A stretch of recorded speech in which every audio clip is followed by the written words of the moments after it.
All right, welcome to your free prep hour for May 31st, 2025. I'm Dmitry. Hello.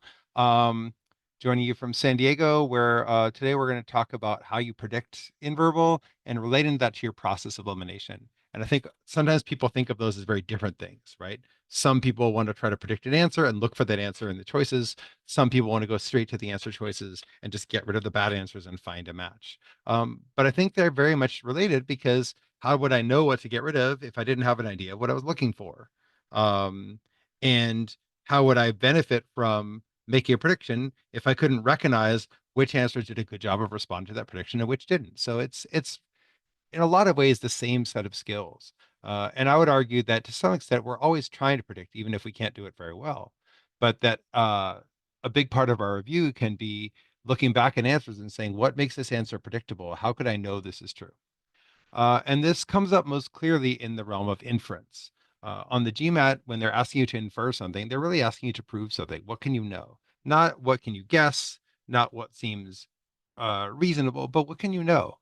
And when it comes down to it, the right answer is going to be right because it's provable based on the text, and the wrong answers will not be provable. They'll rely on some kind of speculation or assumption, or they contradict something that the passage said.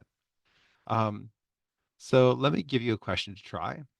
Um, when I'm doing a critical reason, I always do read the question first so I know what I'm looking for. On reading comp, I already kind of figure I have a job, which is to understand the author's point and the structure of the passage. But on critical reasoning, on these short argument-based ones, I think more about what exactly is the question asking. So some of this question gets very specific. If I haven't read the argument yet, seeing something about company budgets, I might not know what they're talking about. But when I see which of the following conclusions is best supported, that's their way of telling me that this is an inference question. And I want to know, what can I prove? So take a couple minutes to try this out, read it over, see what you can prove. Obviously, I'm going to talk about prediction. So I'll think about, can you predict this answer? Did you predict this answer? Um, but one way or the other, let's see just how we handle it. So I'll give you the poll and I'll give you a couple minutes to try it out.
Okay, if you haven't answered yet, go ahead and put something in, even if it feels like a guess. Guessing is definitely part of our process too. Okay. So we have a few different answers, so let's see what we can do with this. And partly what I want to think about is, to what extent is this answer predictable? So what do we have? We're talking about record companies, if those are still a thing. It's 2003, so I guess they were. So the record company spent 40% of its budget on production of albums, 30% on marketing, the remainder on but its budget on overhead costs. So I can kind of track in my head, oh, they said the remainder. Okay, so I don't have to do a lot of math, but I can say that's the other 30% also. Um, and then in the same year, Song Factory spent 20% of its budget on production, also 10 albums, 60% of its budget on marketing, so more on marketing.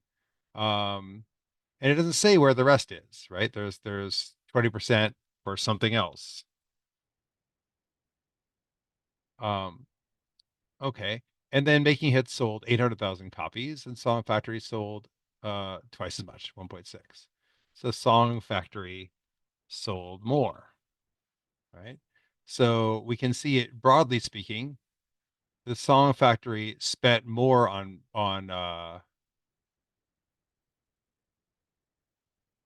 it spent less on production and more on marketing. Interesting. Okay. So one thing we might want to think about um, is this something that I can generalize? And do I know if there's a causal relationship between these two things, right? Um, so let's jump to E for a second. E says the most direct causal statement we have here, because, right? E says Song Factory sold more copies because it spent a higher portion of its budget on marketing of its albums. So can we make a case for a causal relationship here? Do we know whether that spending is what caused the albums to do well?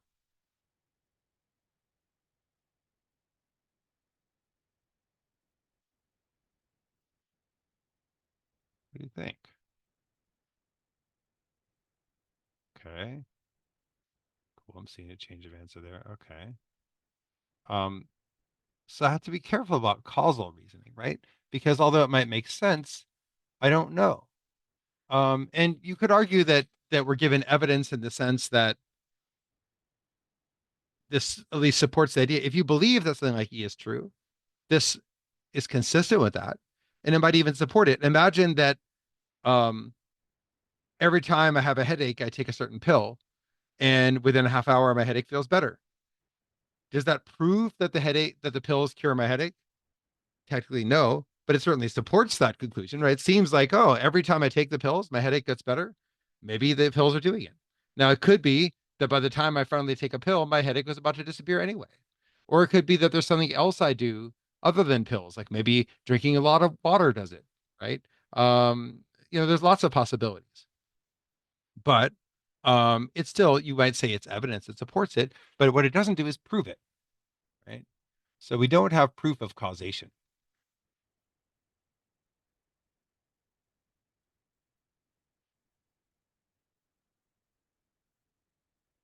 Okay.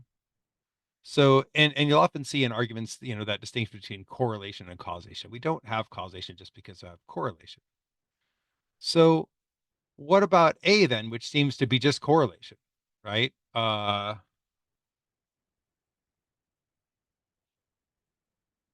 More money, more copies sold. They didn't say why. Maybe they spend money on marketing because the product is good and they believe in it and they know that it'll do well, right? But there's a bit of a problem with A as well. Can anyone see an objection? I kind of supported it in a way when I made my notes because I said Song Factory spent less on marketing and it sold more. So it seems like we have this, but what's the problem?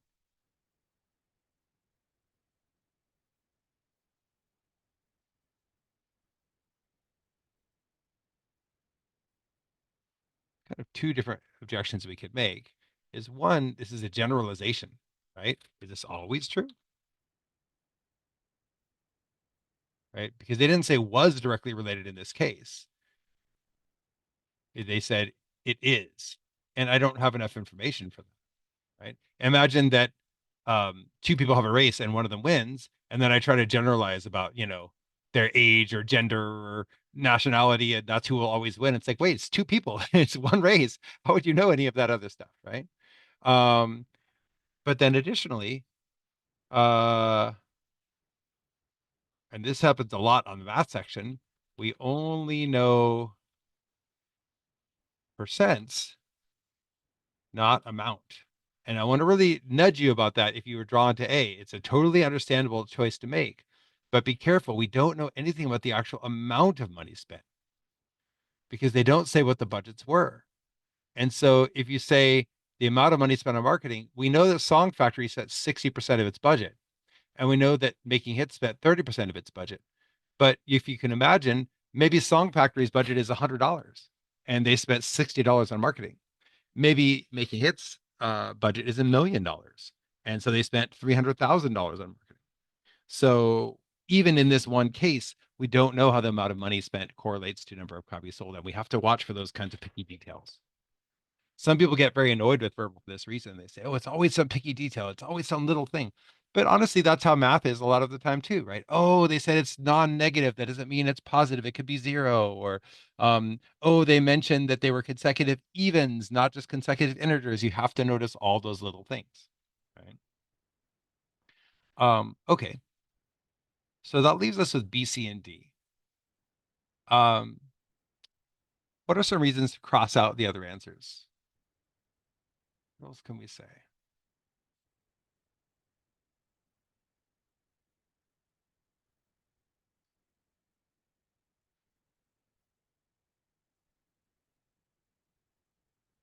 Based on what we said, can you see a reason to get rid of C? No one picked it. So I think we're, or at least no one here, right? Sorry, anyone watching the video if you picked it, right? But now I think we have a reason not to pick it.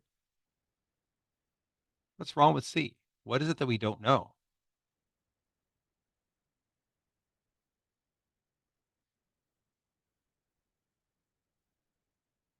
Yeah, we don't know revenue. We know sales, but we don't know revenue, right? Who knows whether these things sold for similar prices, right? We don't have to worry about profits, but just similar prices. Um, and so we can't calculate revenue from sales figures without more information. Okay. Now there's another of these that's a lot like the wrong answers we've seen. So A and C are wrong for very similar reasons, other than the generalization part of A. They're wrong because we don't know about the actual dollar amounts. But in that case, what else do we have to cut?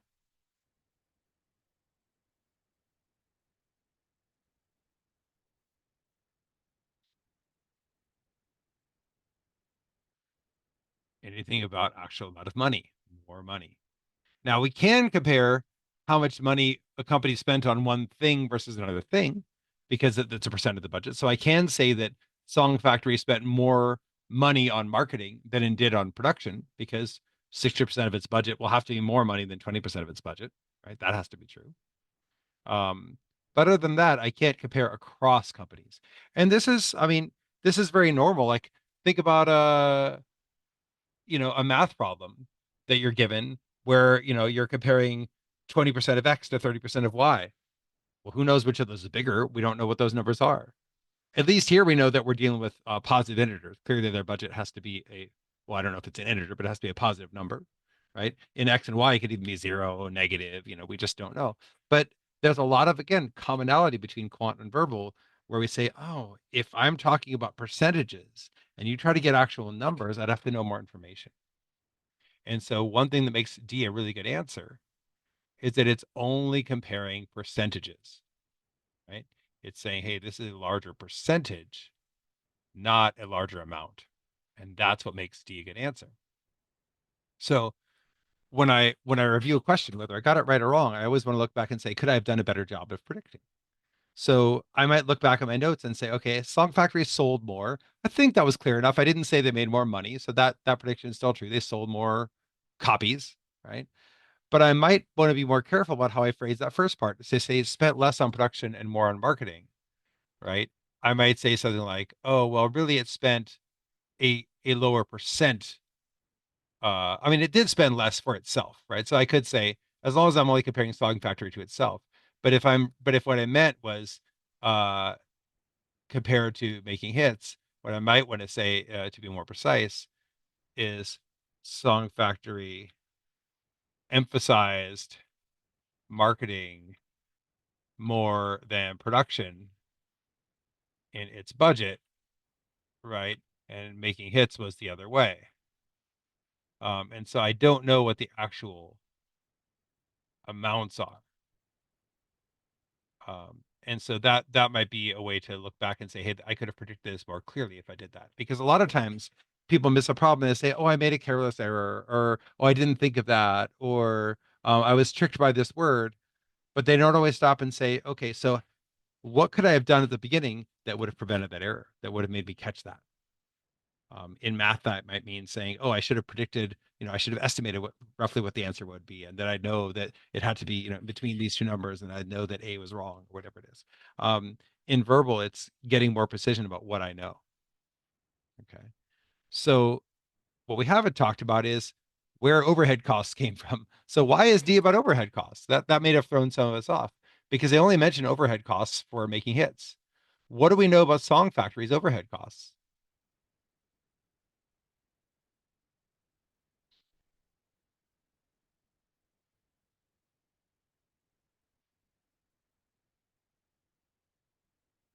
If I look at their budget, they spent 20% on production, 60% on marketing. They only have 20% left for something, right? So we don't know the amount, but we can say that making hits spent 30%, whereas Song Factory, it's max of 20%, right? 20% or less, you could say. And because of that, then I could say making hits is more. So would I ever have predicted this exact answer? Probably not. Why would I? I mean, in theory, I could have. I could have because I did predict it. Not predict, but I did figure out that making hits spent 30% of its budget on overhead costs. But I might not have thought about that overhead thing in particular, and that's okay. Sometimes the right answer is kind of random. It's just kind of a thing that's true. It'd be like, imagine, the answer was just about um, there were at least 20 albums that came out in 2003, and yeah, apparently, right? So I wouldn't predict that specific thing, but it's still true, and that's all I really need.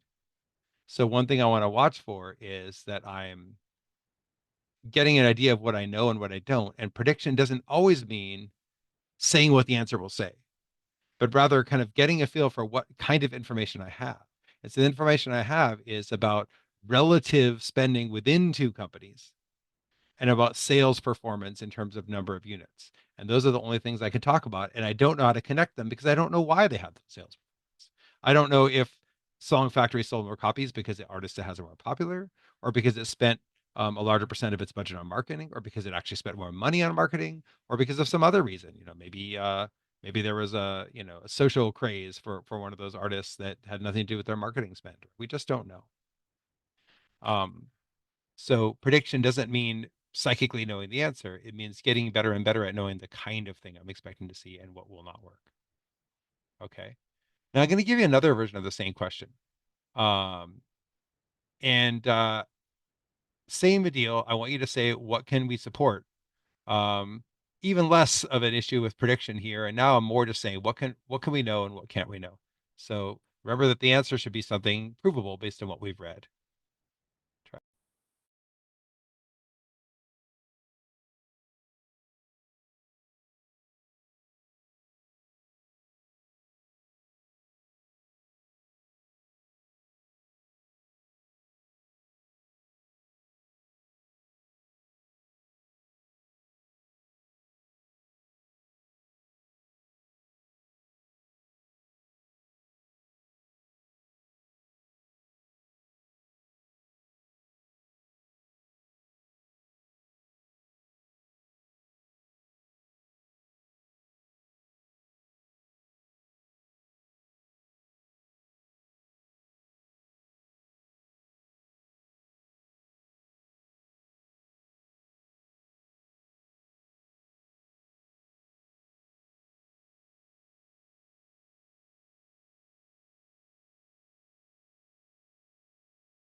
Okay, so this rewritten version has some interest to it, and what I created this for, made this particular set of answers for, is not necessarily to represent exactly what a GMAT answer would look like. I think um, the right answer might not be something that the GMAT would do, but it would still be the right answer if this did appear on the GMAT. So I'll show you what I mean.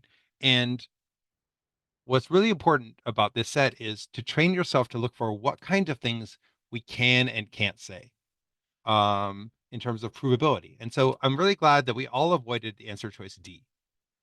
What's the most offensive word about D? What's the word that really invalidates D?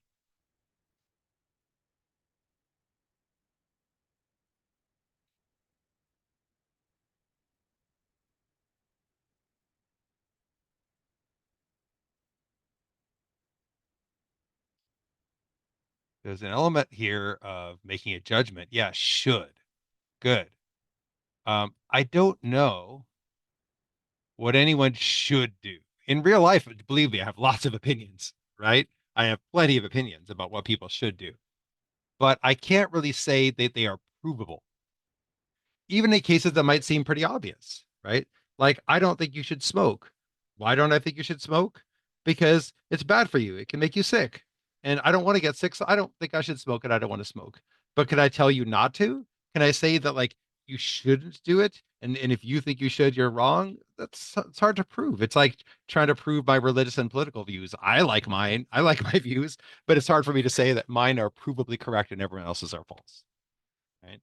Um, and thankfully, the GMAT's not testing my religious and political views, and it's not going to test should either, unless they've given us a principle. If they say, you know, companies should do XYZ before they invest, and then, you know, then it says this company invested, then you can infer they should have done XYZ. Okay, right? If they give us a should. But if they haven't given us one, we can't invent one. What we also have to watch out for is we saw uh, causal reasoning. We have to be very careful. So where do you see some causal reasoning that we can get rid of, where they're attributing a cause? Can you see that?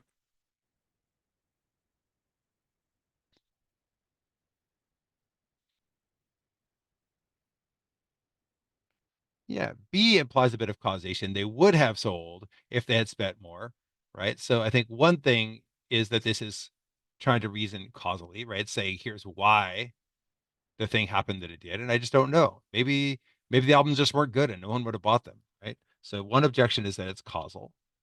Another objection is that it's speculative. It's very hard to know. Um, you could even call it counterfactual. It's very hard to know what would have happened, right? It's like, for instance, my wife and I met when we were both working at the same bookstore. So can I say that if she hadn't taken that job, that I'd be married to someone else? I don't know. Maybe it makes sense. Maybe we'd never have met. Maybe we would have met some other way. It was fate, right? Maybe I would just never have gotten married, right? Maybe that was my only chance. Um, and so I have to be very careful, even if it makes complete sense, right? Sometimes I use an extreme example. Imagine you're hiking by yourself near a lake and you see someone who's fallen into the lake and they appear to be drowning. And there's no one else around. And you jump in and you pull them out of the freezing water, you do CPR and you wake them up. And later, they seem like they're kind of rude to you. And so you say, aren't you grateful? I saved your life. And they say, well, you don't know I would have died. In theory, I might have still made it. But wait, how? I was the only one around, right? But technically, can we prove that if we hadn't saved them, they wouldn't have somehow survived? Maybe someone else would have come along. Maybe they would have woken back up and swum to it's very hard to prove these kind of counterfactual things. And so be very careful of that as an answer. Okay. What else do you feel like you can get rid of?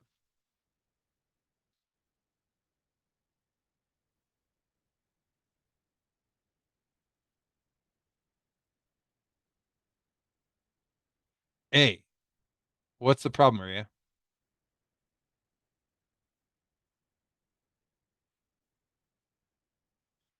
Yeah, cost effective is tricky. I get what they're saying, right? It's me saying it, I wrote it, but okay. I get the idea. Um, but we don't actually know what they got out of the production process, right? We know that sold a lot of copies, right? Does uh but again, we don't know spending, right?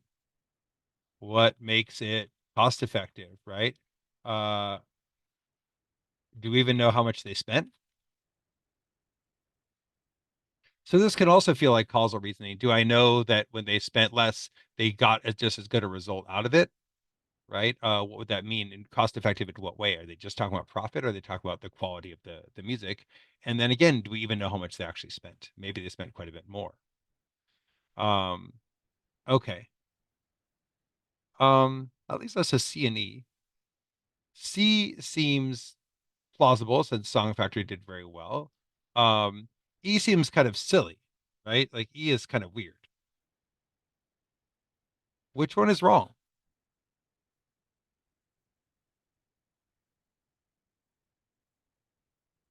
Okay, what makes E wrong?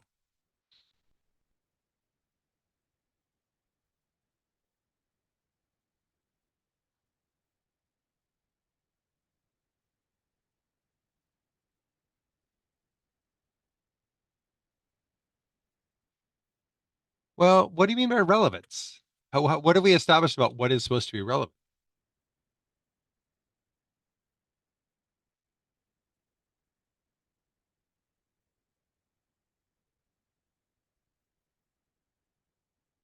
Well, but just saying it's not relevant doesn't make it not relevant. I don't know what you mean by relevant. Relevant to what? What is the task? So keep in mind that we haven't been asked to support a particular point or to address a particular kind of issue. We've simply been asked what is supported by the information given above. Um, C seems very relevant to the kind of thing we've been thinking about, which is sales and marketing and copies sold and all that kind of the kind of thing that the passage is explicitly discussing. But this is speculation, right? We have no idea about the particulars, right? Um, for instance, you can imagine that maybe, okay, so what do we say? Making Hits sold 800,000. Maybe Making Hits is number one, sold 750,000, and then all the rest combined sold 50,000. That's not implausible, honestly, right? Look at how the music industry really is. You have a few artists like Taylor Swift who just sell massive amounts and fill huge concert venues, and then you have a lot of artists that are much less popular, right? Um, and then we have Song Factory. Maybe you if you take that 1.6 million and spread it out across, maybe they're all. I'm not saying this is true, but just like you might do on a data sufficiency or other kind of quant problem, it must be true. You have to test cases, right? I don't know that just because Song Factory sold more copies overall doesn't mean their most popular album sold more than Making Its most popular album. Like, think about if I were to try to determine an individual person's wealth based on the country they were in, right? So I said, U.S. is a rich country, and some other country is a poor country. So the richest person in this country must be quite a bit richer than the richest person in that country. Well, that can depend quite a bit, right? Some countries where most people don't have a lot of money have a few people who are very, very rich. I don't know the particulars, right? And so I can't do C. So why do I care about E? Well, I don't necessarily care, but it is not wrong.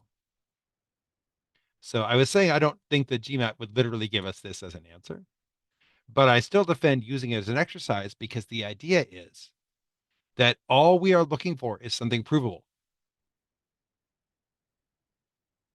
This is provable, right? And um, we can use one case to show what uh, can happen or to disprove a generalization. Right? So, for instance, if I said everyone has 10 fingers, then I can disprove that by finding a single person who is either missing a finger or has an extra finger, right? If I just have 9 fingers, then just based on me alone, without looking at anyone else, you could say not everyone has 10 fingers. Because if I don't, then not everyone does. Similarly, you could prove it. You could use it to prove the statement. Some people have just 9 fingers, right? You could prove that too. I can't generalize. I can't say everyone has 9 or no one has 10 or anything like that. But I can use an individual case to say what's possible and to say what's not, what's not always true. And so if making hits is 10 letters and Song Factory is 11, then he is true. And you can scoff at me and tell me I'm being silly and all that. But this is a kind of question people often miss on the GMAT. And so I really want to push you about it. All we are looking for is something true. And relevance is itself not relevant. Right? I'll say that again. Relevance is itself not relevant. We don't care about relevance. We only care about relevance to the question. And the question just said, what's supported? So they could also have said something like, some people spent money in 2003. Or sometimes albums get sold. Or not all productions of albums are zero cost. Okay, all of those statements would be true based on what I've been told. And that's all I'm looking for in an inference, something true. So some inference questions will require us to assemble information. Those kind of inference answers are what I sometimes call aha uh, answers, because it's that like, aha, I figured something out, right? And because of that, they are at least somewhat predictable. I might not have predicted this exact thing, but I could have predicted the idea that uh, that there's a difference in what was spent on overhead, right? Um, and we even did predict a little bit. I said at the beginning, Making Hits spent 30% on overhead, and Song Factory spent 20% on all the rest of its budget than production and marketing. So in that sense, I did predict it. So that's an aha question. Uh, and then this kind of answer, or not a question, an answer. This kind of answer is a so what answer. And a so what answer just seems like, well, so I guess, sure, sure, right? And you would not be likely to predict it at all, but it's true. Those are harder to predict, but we can still get to them by recognizing really strongly the kinds of things we can and can't predict. And that's why I say that prediction and elimination are two sides of the same coin. We're trying to predict. We're not going to do it perfectly necessarily. Sometimes we do. Um, and as we're predicting, we're getting a feel for the kinds of things we can say and the kind of things we can't. Right? It's like anything. If I look up the world record for the fastest mile time, I think it's just under 4 minutes, for running a mile. Someone broke the 4 minute mile, 100 some years ago, and then they've slowly been picking at it, but it's 3 point something. All right. So based on that, what can I know? Well, what I can know is that the fastest recorded time to run a specific mile, that specific distance is just under 4 miles. Do I know that that's the fastest anyone is possible to run?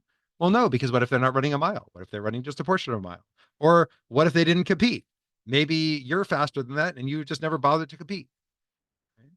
Or what if I said before that point, no one had ever run that fast? Well, no, maybe they had. We don't know about everyone in history. That would be very hard to prove. And in general, it's very hard to prove answers that say this never happened, no one can do it, it never will happen. Because how would we know?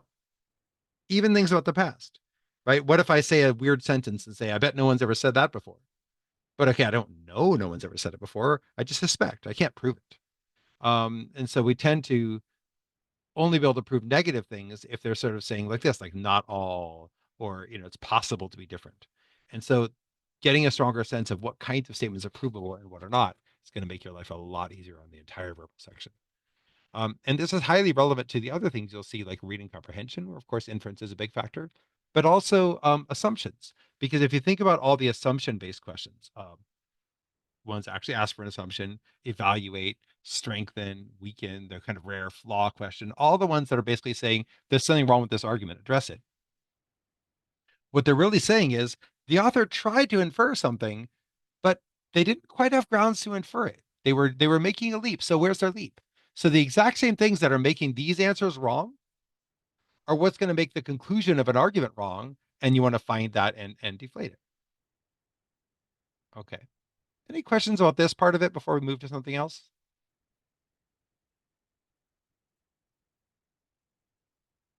Okay. Let me give you a passage. And the main point today is not going to be our reading process for passages. So I'll just kind of let you read it and try this question with it. Normally, though, if we were taking time to focus on this part of it, and we do in other lessons, I would take some time to really take some notes with you. What is each paragraph doing? What's the author's overall point? I encourage you to do that. We're just not going to model all that on the screen for time's sake because I want to get to the questions.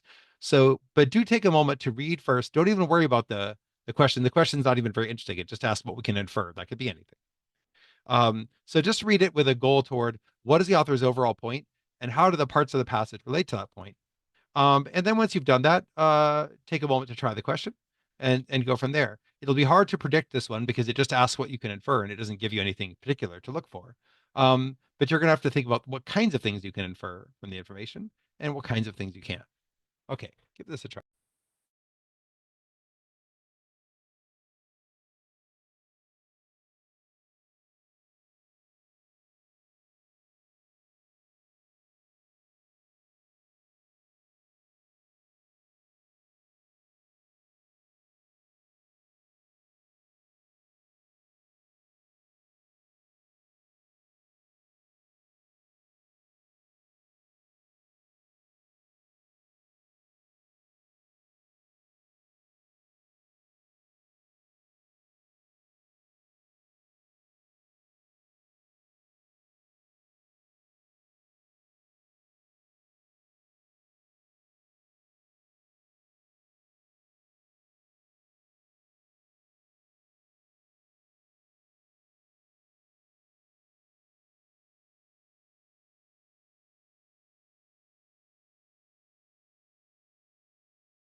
Okay. If you're still working, that's okay, but maybe take a moment to commit to an answer on this one, even if it feels less than certain. Um, So again, I don't want to spend a long time on the overall thread of the passage, but you can see a really common theme, right, that you'll see in reading comp, which is they'll start with something that they then show a reaction to. Sometimes it's the author reacting. They'll say, "Hey, most people think this," or "Some people think that," but they're wrong, right? But here, the author isn't themselves taking much of a stand. They're just saying, "Until recently," so you can kind of see something's going to change. Nearly everyone thought of intelligence as a single thing, right, that you can measure with an IQ test. And then we see the change right away. They don't wait. In 1983, however, Dr. Gardner introduced the theory of multiple intelligences, right? And now we're seeing there's two major schools of thought, and scientists have been unable to prove one theory over the other. And it's very common that by the time you get to the second paragraph, or maybe by the end of the first, they've kind of made their point.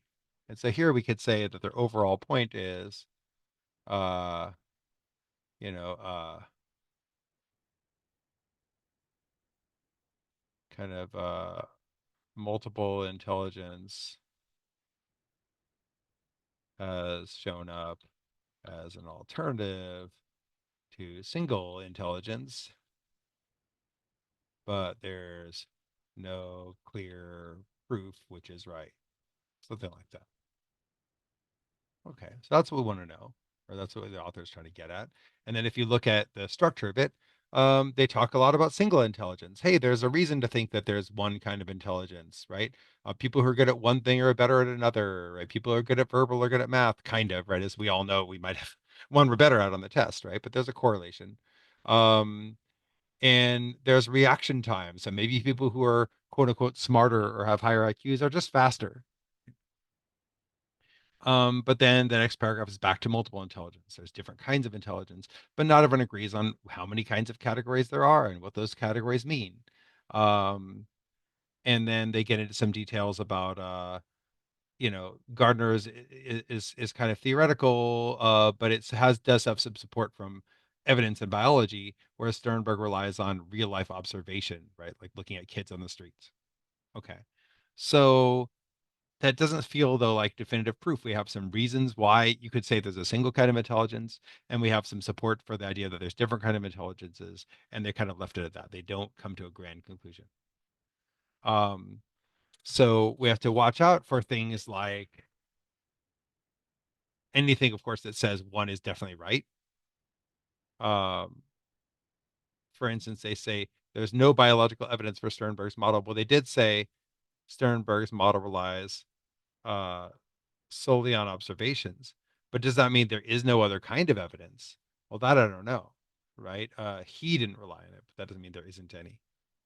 Um, what else did you feel comfortable crossing out?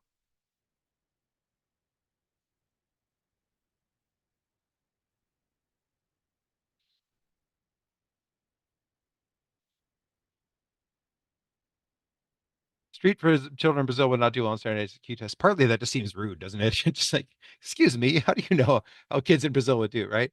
But I see where they're pulling it from. Um, they're saying that these kids know the math they know to survive, but they're not able to pass a school math class, whoever kids they talk to, right? Um, but we don't really know about IQ tests because we don't know what's on an IQ test, right? Um, and so Sternberg is suggesting that these Brazilian kids seem to have one kind of intelligence, but not another, although they're both about math. Um, but we don't know enough about what's on a Q test to say would not do well. And in general, we have to be very careful of predictions. Um, okay. Um, A, B, and E feel less opinionated. One talks about more prominent, but doesn't say whether it's right to be more prominent. One says something has been challenged, and the other says something has been adopted. Um, so pivoting away from getting rid of answers, can you see a reason to support one of these answers? I see some support for B. People are liking B. Why B? What is it about B that makes you say that's definitely a good answer?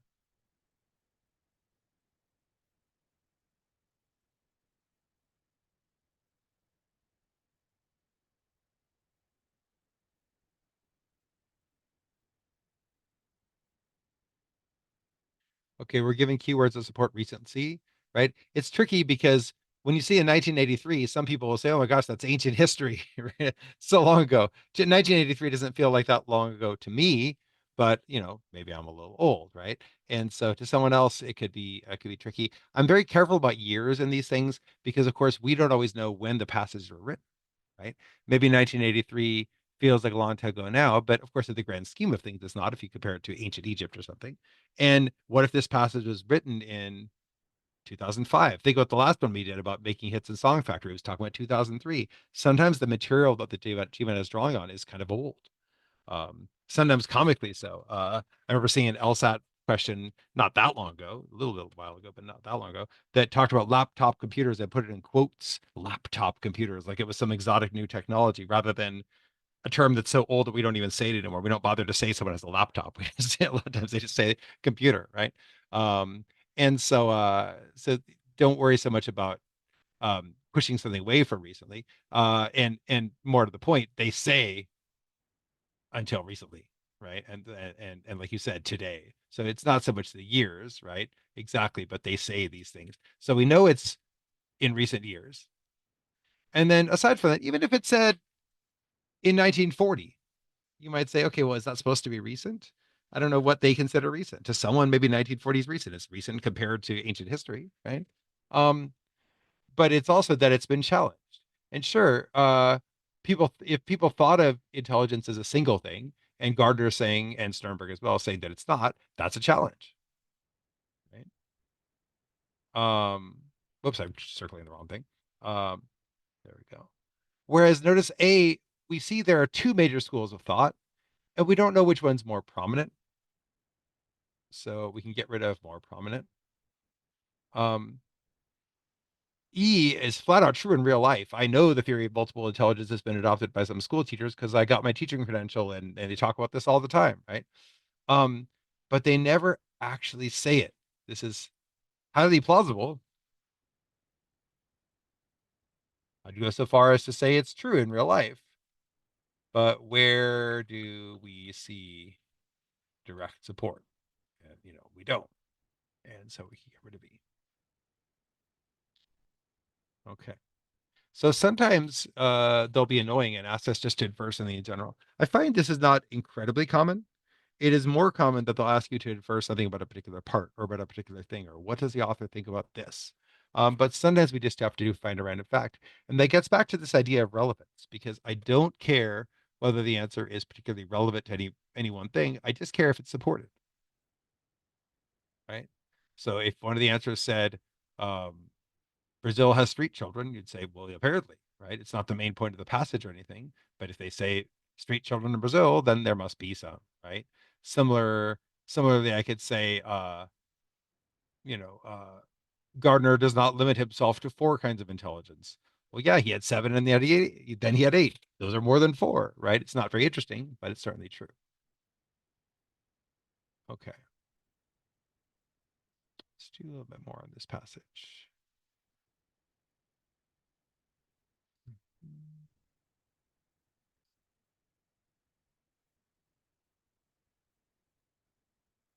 So sometimes to give you a more specific question, the author mentions the correlation between IQ and reaction time in order to. So I would strongly suggest that before you try to answer this, you go back to the part where they talk about that. You look at the immediate context and you say, not just what did they say, but why did they say it? What was their point at that time? Here's one where I would suggest you want to predict this answer. And when you have your answer, if you didn't predict it, you want to look back and say, what makes this predictable? So this is one where you want to lean very heavily on prediction. Okay. Give this a try.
Okay, let's see what we got. I let that run probably a little longer than I should, but I didn't see a lot of answers yet. Normally on the follow-up questions, we try to stick to closer to a minute because we've already spent some time reading the passage. Broadly speaking, I think of it as 2 minutes per question, including the reading time. So if you have a passage like this, you'll get maybe 3 questions, 6 minutes total for the whole thing. If you got a fourth question, okay, 8 minutes total for the whole thing. You don't, have to plan that in advance on the test. You don't always know what you're going to see next. Um, but uh, but I think of it as a few minutes to read and then closer to the minute mark to do the individual questions. Okay, good. Seems like we have a lot of agreement on this one. So when I look back about prediction, I say, okay, why did they mention this? Why were they comparing it to reaction time? What was the point they're making, right? Um, so they're saying individuals with faster reaction times have higher IQs. And then they say what this means, and they say it twice, right? Because beforehand they say, hey, another argument in favor is a strong positive correlation between IQ and reaction time. So if you have that, you have all you need. And then they say this again, suggesting that neural processing speed is equivalent to general intelligence. And so both times they're saying, hey, it seems like being higher IQ correlates to being faster, and maybe that's a reason to say, hey, that's being smarter. You could of course argue with this quite a bit, right? But we can basically say there, to show support for, single intelligence. And honestly, it's by the paragraph it's in. You know that if you know that paragraph two is there to push not like from the author's perspective, but just to show why people like the single intelligence theory, then any evidence they cite there is in favor of it, right? Because the author never comes in and says, but there's this other problem. Um, so we want D. C is related. They're talking about the idea of positive manifold, but they're not introducing it, right? It was already introduced. It's nothing about Sternberg's thing. That's the wrong part of the passage. It's not about Gardner's. That's the wrong part of the passage. And of course, we don't know anything about superior, right? Prove that superior. Some of these are things that you could know are wrong without having read the passage at all, right? Like let's clear the screen for a second and think. If you had to just look at the answers, right? I don't know why I use pink here. But okay. If you had to just look at the answers without having seen the passage or the arguments, what's the first thing you'd cross off? E. Prove superior. I'm never going to be able to do that, right? There's not going to be enough text they could give to prove it because we can always argue. You know how we do. We argue no matter what. Oh, you believe what you read in the newspaper? Oh, you believe this? You think that's true? Or we see that, there's a lot of scientific evidence for it, something, but does it prove that that's definitively that's really hard to say. And scientists are very careful for that reason. They'll say, well, within this much sigma of that, and the chances are correlation is high, right? But they won't say like that's it. I've got to prove for all time. So watch out for answers like that. Okay. So I'll nudge you a little bit on the speed for the next one. I'll try to wrap us up a little faster. Here they talk about positive manifolds again, so we're in the same part of the passage. Um, let's try to do this in a minute or less.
Okay, let's have an answer. Even if you're not sure, give us what you got. So what is positive manifold? Like they say can be closely identified with which of the following. So first I might just say literally what do they mean? They say positive manifold equals G. What is that? Let's see. Oh, it's one general intelligence. So that's a very broad prediction, but just knowing that, hey, this is still the same paragraph. It's still about the people who think there's one kind of intelligence instead of several. So if I look at the answers, the correlation between IQ and reaction time, hey, that fits the right paragraph. People with speech impairment are able to demonstrate other forms of intelligence.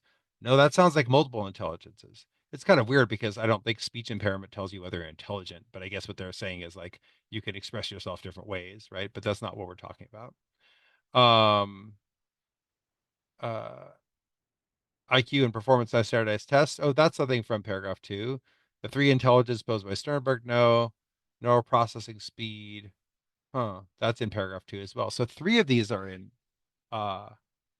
paragraph two. They're all relevant and they're all talking about the right kind of intelligence for what we want. How do I decide?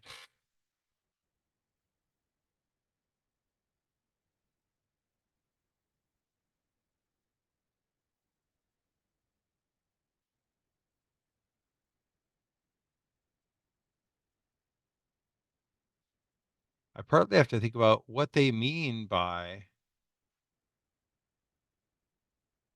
one closely identified with.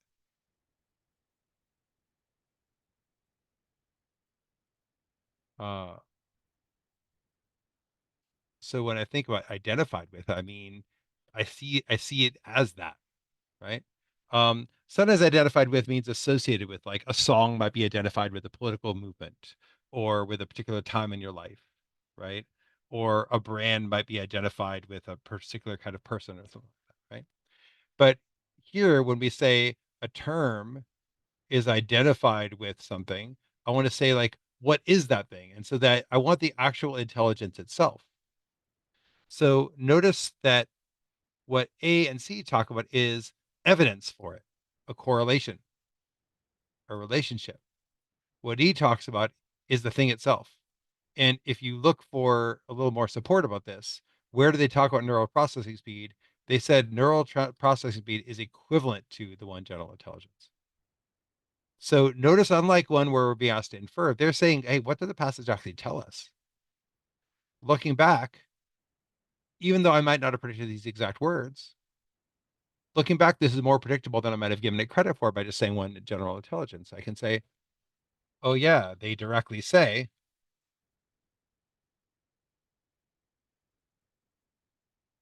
that these are the same, right? They're saying positive manifold equals G equals general intelligence equals neural processing speed. Whether that's right or wrong is another story, right? But that's what they're saying it is. Okay. Um, so a couple things to notice here. Um, one is that there can be answers that are very closely related to what we want and make sense with what we want. But how would we predict that it's this one or that one? Why reaction time as opposed to standardized tests? These are both used as support. So why one or the other? And I try to avoid the situation where I just say, hey, one is better.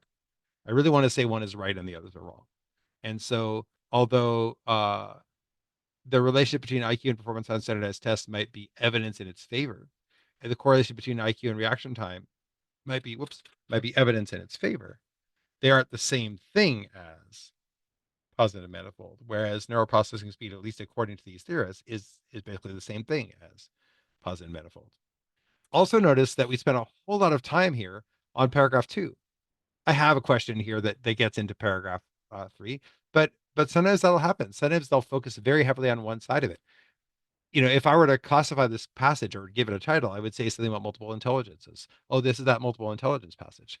But we spend all our time talking about the opposite of that, talking about single intelligence, and that can happen. Same thing with a DI set, like a multiple source reasoning set that gives you all this information and some interesting inferences you can make and all that. But then they spend all their time focused on one subset of it, so you never know.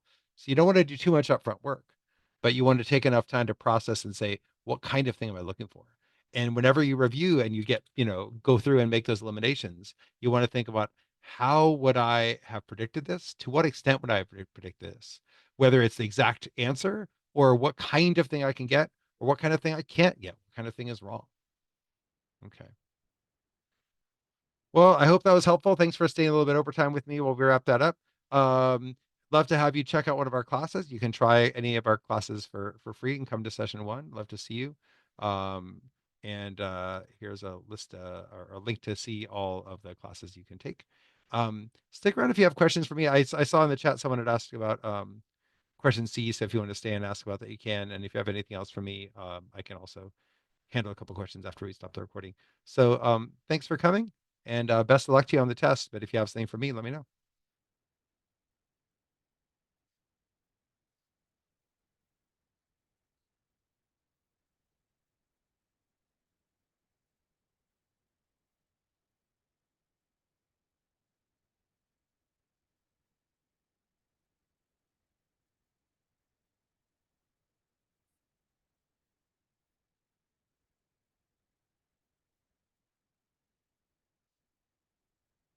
I think the question was about C. Can I explain C again? So the idea here was that they connected IQ and reaction time, that connection to positive manifold, but they didn't introduce it, right? Because if you look at what they did here, they said up front, um, positive manifold is general intelligence, and they have some support in this in favor of this, right?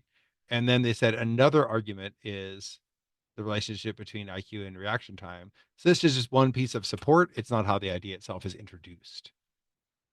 I don't always knock out answers based on just the initial verb. Sometimes I think we have to be careful about that. But here, that's all they're saying. They're simply saying that the correlation is used to like bring us this idea for the first time, and they haven't done that. They'd already told us about this idea.